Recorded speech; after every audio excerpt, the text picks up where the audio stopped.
Hi friends, வணக்கம். Welcome back to our channel. இன்றைக்கி நம்ம கைப்பக்கம் சேனலில் ஒரு vlog வீடியோ தான் பார்க்க போகிறீங்க. இதில் வந்து ஒரு ரெசிபியும் வரும். என்ன ரெசிபி என்ன vlog அப்படிங்கிறத வீடியோக்குள்ளே போய் பார்க்கலாமா? வாங்க வீடியோக்குள்ளே போகலாம். இந்த vlogல பார்த்தீங்கன்னா ஹவுஸ் ஷிஃப்டிங் vlog தான் பார்க்க போகிறீங்க. அதாவது நான் வந்து காம்ப்ளெக்ஸ் டைப் ஒரு ஹவுஸில் தான் இருந்தோம். அங்கேருந்து நம்ம வந்து ஷிஃப்ட் ஆகி இப்போ வந்து ஒரு செப்பரேட் ஹவுஸுக்கு தான் மாறி இருக்கோம். இந்த ஹவுஸில் நான் வந்து பால் காய்ச்சிட்டு நாங்கள் வந்து பூஜையெல்லாம் பண்ணிவிட்டு நம்ம இந்த வீட்டுக்கு வந்து நாங்கள் கூடி வந்திருக்கோம். இந்த வீட்டில் வந்து பார்த்திங்கன்னா நான் வந்து ஃபேஸ் காமிச்சு வீடியோ கொடுக்கலாம் அப்படின்னு ஒரு ஐடியா இருக்குது. அதாவது ரெசிபீஸுக்கு எல்லாமே பார்த்திங்கன்னா ஃபேஸ் காமிக்காமல் தான் நான் வந்து வீடியோ கொடுத்துருந்தேன்.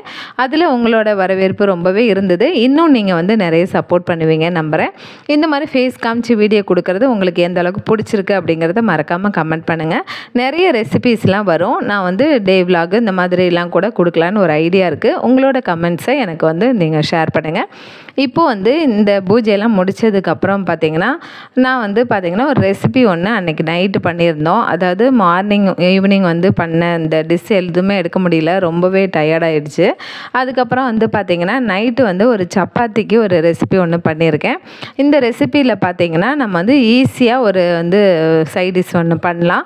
அந்த சைட் டிஷ் என்னங்கிறத வாங்க பார்க்கலாம். இப்போது இன்றைக்கி நைட்டு டின்னருக்கு பார்த்திங்கன்னா சப்பாத்தி செய்கிறதுக்காக மாவெல்லாம் பிசைஞ்சு ரெடி பண்ணி வச்சுக்கிட்டேன். சப்பாத்தி மாவு எப்படி சாஃப்டாக பிசைகிறது அப்படிங்கிற ஒரு ஷார்ட்ஸ் வீடியோ கொடுத்துருக்கேன், மறக்காமல் போய் பாருங்கள். அப்புறம் நான் வந்து உருளைக்கிழங்க ஒரு 4 மீடியம் சைஸில் உருளைக்கிழங்கு எடுத்துகிட்டு அதை வந்து சின்னதாக கட் பண்ணிட்டோன்னா சீக்கிரமாக வெந்துடும். அதை வந்து தண்ணி சேர்த்துட்டு நம்ம வந்து கடாயில் க்ளோஸ் பண்ணி வேக வச்சுக்கலாம். அதுக்கப்புறமா இதில் வந்து ஒரு 4 பெரிய வெங்காயம் இல்லைனா 3 பெரிய வெங்காயம் கூட எடுத்துக்கலாம். அதை எடுத்துகிட்டு சின்னதாக கட் பண்ணிக்கிட்டேன். அப்புறம் தக்காளி ஒரு 4 எடுத்து அதையும் கட் பண்ணிக்கிட்டேன்.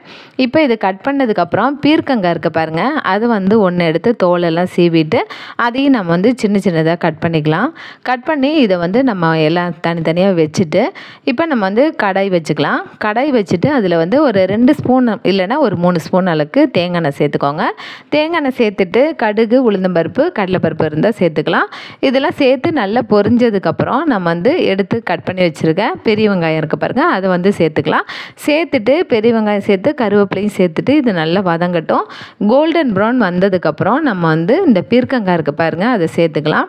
பீர்க்கங்காய் சேர்த்துட்டு 1 ஸ்பூன் அளவுக்கு கறி மசாலா தூள், அதுக்கப்புறம் 1 ஸ்பூன் மிளகாத்தூள், 1/2 ஸ்பூன் அளவுக்கு மஞ்சத்தூள் சேர்த்துக்கலாம். சேர்த்துட்டு நல்லா மிக்ஸ் பண்ணிவிட்டு இதை வந்து க்ளோஸ் பண்ணி பீர்க்கங்காய் வேகிற வரைக்கும் நம்ம வந்து வெயிட் பண்ணலாம். இப்போ பீர்க்கங்காய் வெந்துச்சு. வெந்ததுக்கப்புறம் நம்ம வந்து கட் பண்ணி வச்சுருக்க 4 தக்காளி பழத்தையும் இது கூட சேர்த்துக்கலாம். சேர்த்துட்டு தேவைப்பட்டால் கொஞ்சமாக தண்ணி சேர்த்துக்கோங்க. இல்லைனா இந்த தக்காளியிலே லோ ஃப்ளேமாக வச்சு வேக வச்சிங்கன்னா நல்லா வெந்துடும். இப்போ இந்த தக்காளி நல்லா வெந்ததுக்கப்புறம் நம்ம வந்து உருளைக்கிழங்கு நம்ம வேக வச்சுருக்கோம் பாருங்கள், அது நல்லா வெந்துருச்சு. வெந்ததுக்கப்புறம் அதை வந்து தோலெல்லாம் எடுத்துட்டு நம்ம வந்து அதை வந்து ஸ்மாஷ் பண்ணிக்கலாம். பண்ணிவிட்டு நம்ம வந்து இந்த வேக வச்சுருக்க இந்த காயிலே இதை சேர்த்துக்கலாம். சேர்த்துட்டு ஒரு திக்காக இருந்தது அப்படின்னா ஒரு 1/2 கிளாஸ் மட்டும் தண்ணி சேர்த்துக்கலாம். அப்புறம் தேவையான அளவுக்கு உப்பு சேர்த்துட்டு நல்லா மிக்ஸ் பண்ணி விட்டிங்கன்னா நம்மளுக்கு வந்து சீக்கிரமாக நம்மளுக்கு ரெடி பண்ணக்கூடிய சப்பாத்திக்கு ஒரு கிரேவி ரெடியாக இருக்குது. இது வந்து பார்த்திங்கன்னா ஒரு சப்பாத்தி மசாலான்னு கூட சொல்லிக்கலாம், பீர்க்கங்காய் மசாலாவும் சொல்லிக்கலாம். சூப்பராக இருக்குங்க, செம்ம டேஸ்ட்டாக இருக்கும். இது வந்து சாப்பாட்டுக்கும் டேஸ்ட்டாக இருக்கும், அதே மாதிரி சப்பாத்திக்கு செம்ம காம்பினேஷனோடு இருந்தது. அப்புறம் இதை வந்து 2 சப்பாத்தி சேர்த்து இதை வந்து நைட் டின்னருக்கும் சாப்பிட்லாம், இல்லை நீங்கள் வந்து மார்னிங் பிரேக்ஃபாஸ்ட்டாகவும் சாப்பிட்லாம். ட்ரை பண்ணி பாருங்கள். ரொம்ப சிம்பிளாக நீங்கள் வந்து இதை வந்து எல்லாமே குக்கரில் கூட நீங்கள் வேக வச்சுக்கிட்டீங்கன்னா இன்னும் கூட சீக்கிரமாக ஆயிரும்.